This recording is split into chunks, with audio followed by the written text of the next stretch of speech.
Esiet mīļi sveicināti!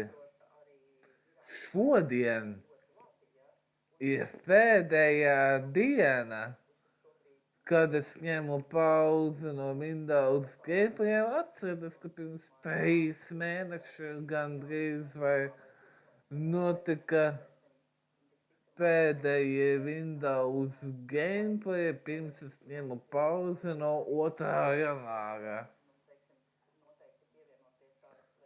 Man, diemžēl, jāsaka ziņa, ka Latvijas austrumu iedzīvotāji tā vietā, lai saņemtu mudinātāju zvanu,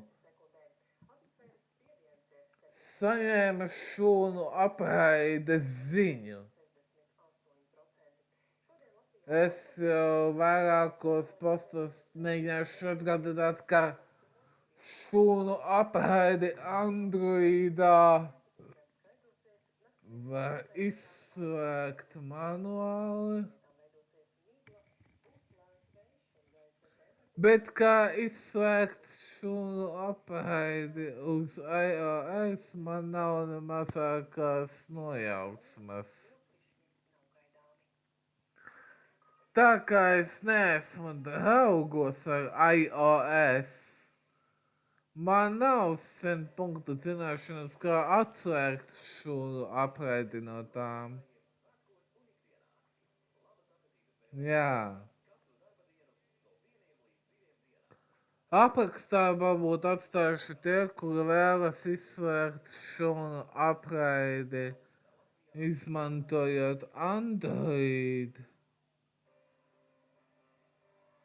Bet instrukcijas, kā izslēgt šūnu apraidi uz iOS, atstāšu 2 dienas vēlāk. Un atcerieties, rīt atsāksies gameplay sezona.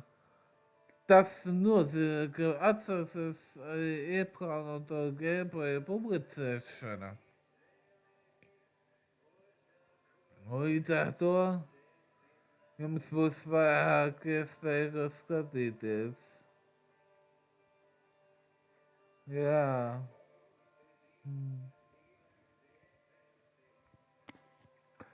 Ko es vēl gribēju pateikt?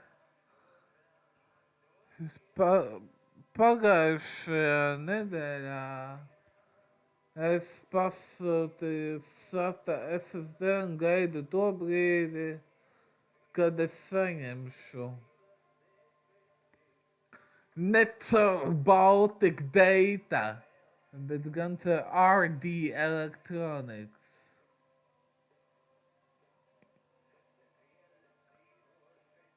Ja kādam ir vēlēšanās atslēgt šūnu apraidi, lūdzu video saita aprakstā, kā atslēgt uz Androidu. Bet pagaidām tas arī viss. Visu labu!